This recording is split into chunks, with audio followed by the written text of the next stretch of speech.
Hello and welcome back. In this episode we're going to be using these printouts that you can see here on the screen, and we can use those to make some sci-fi walls and some layouts on multiple levels. But before we get started, I do just want to quickly point out that I've drawn these in such a way that they can be used as is, or they can be cut into different lengths, so 1 inch lengths, 2 inch lengths, 3 inches, 4 inches, and so on. Just to provide us with as much variation as possible. So everything from 1 inch to 10 inches. And as usual, there's a link to the PDF file for these down in the description. Okay then, the first thing we're going to have a go at making are some basic walls. And these are going to be made in pretty much the same way as the window piece that I made back in the very first sci-fi episode, so I'll just run through this one quickly. So we'll first cut out one of the wall patterns, and all we're going to do is glue that to some foam core. The stuff I'm using here is 5mm thick, and you can just use a regular glue stick to glue it into place. And as I say, we can use the guides that are shown at the top and the bottom of each wall to help us cut the wall into the various different lengths. However, you'll also notice another guideline along the sides of the walls, below which is a kind of metal grill pattern.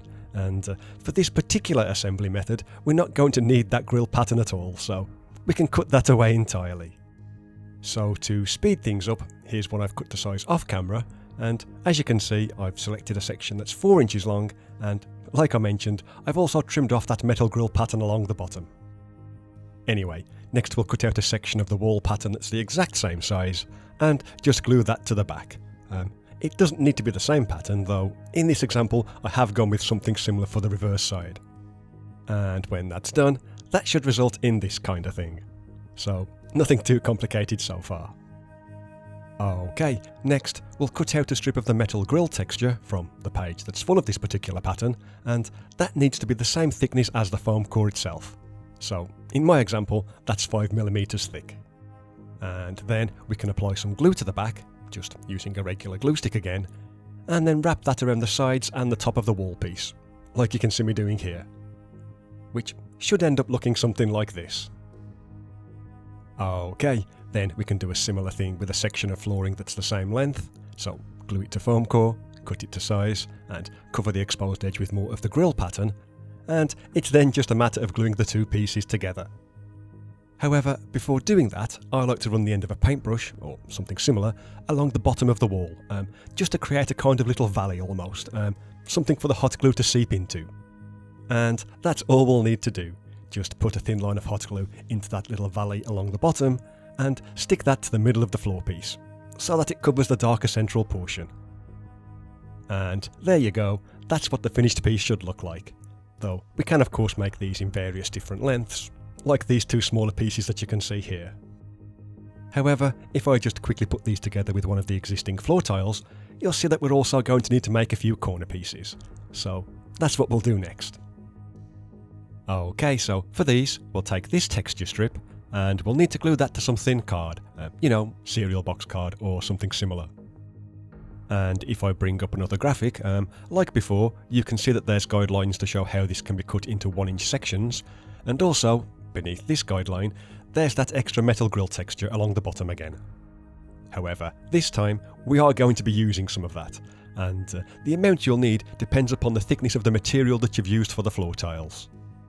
For example, here's a 1 inch section of the wall texture, and since my own floor tiles are made from 5mm thick foam core, I'll only need 5mm worth of this grill texture along the bottom of the wall, just to kind of raise the wall up to the same height as the tiles. So hopefully that wasn't too convoluted, but yeah, for each corner piece we'll need to make 2 of those.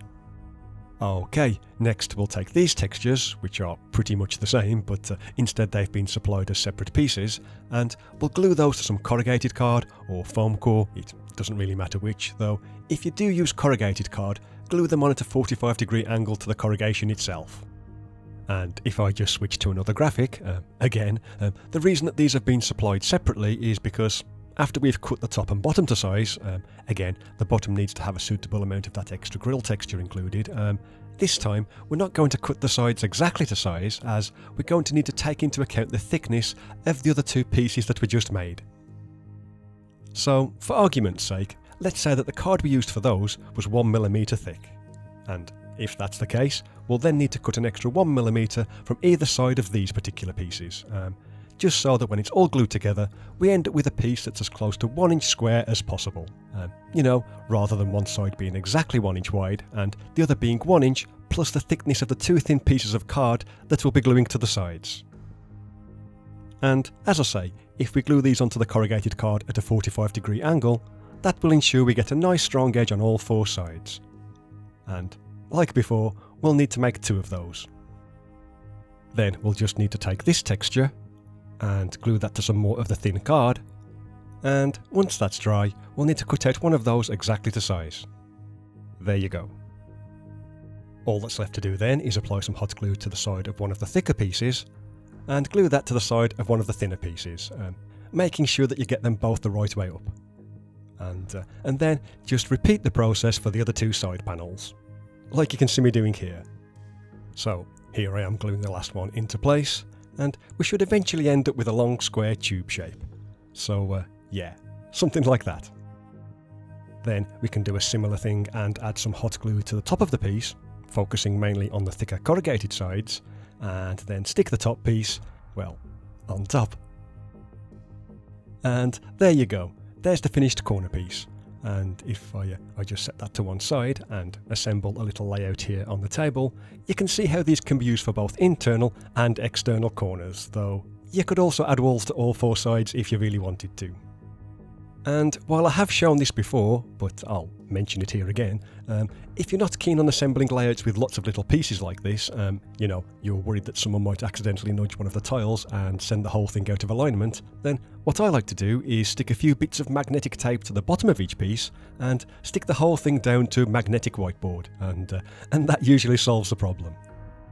But yeah, that's the first way we can put these textures to use, but before we move on to the next method, there is one more thing that we can add to these, though it is just an extra optional detail. So for this detail piece, we'll first take one of the computer screens and we'll glue that to some thick card. And then simply cut that to size once it's dry. Next, we'll take a drinking straw, and if you're using an old plastic one, it's best to rough up the surface with a bit of sandpaper first. And that's because we're going to take this texture and wrap that around the straw, so that we end up with something like this, which I've just glued into place with the glue stick. Now, because this next part is rather small and fiddly, I am going to have to cut to another graphic again, I'm afraid. But basically, the idea here is that we'll cut one end of the straw nice and straight, and then the other end at a slight angle, with the whole piece being just a few millimeters long. Then we'll stick the screen to the sloping side, and then glue the whole thing near to the top of one of the walls, so that it looks like a monitor that's angled downwards ever so slightly. So if I put that idea into action, here I am trimming a piece of the straw into that shape that I just mentioned, and then I'll put a blob of hot glue onto the back of the small computer screen, and again glue the straw into the position I showed in the little animation, and that should end up looking something like this. Then if we take a section of the wall that has this little circular shape on it, we can apply another blob of hot glue to that, and then stick our screen into place. And with any luck, this is what it should look like when it's finished. Though I will say that this little extra screen thing, that was added as a bit of an afterthought, just because I had some space to fill on the page, so if you'd like me to explore this idea of additional detail pieces in a future video, then, let me know in the comments.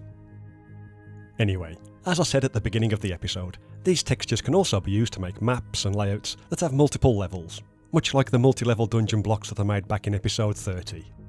So here's a 3-inch long wall piece that's been glued to some thin card again, and the only difference between this and the aforementioned dungeon blocks is that, this time, I've made sure to include 5mm of that grill pattern along the bottom, just to raise the walls up to the same level as the tiles that I'm using.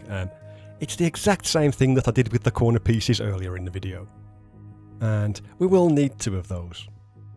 In addition, here's a 4-inch wall piece that's been glued to some corrugated card, and again, like the corrugated corner pieces that we made earlier, this has also had around 1mm trimmed off both ends, to allow for the thickness of the thinner card sides. And we'll need 2 of those as well. Then, it's just a matter of gluing those together into a little box shape. it's pretty much the same process as those corner pieces that I keep mentioning, just on a larger scale.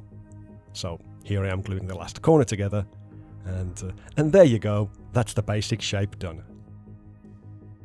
Now all we'll need to do is glue some of the floor texture from episode 22 to some thick card, and cut that to the right size, so in this example that's 3 inches by 4 inches, and then we can start gluing that to the top.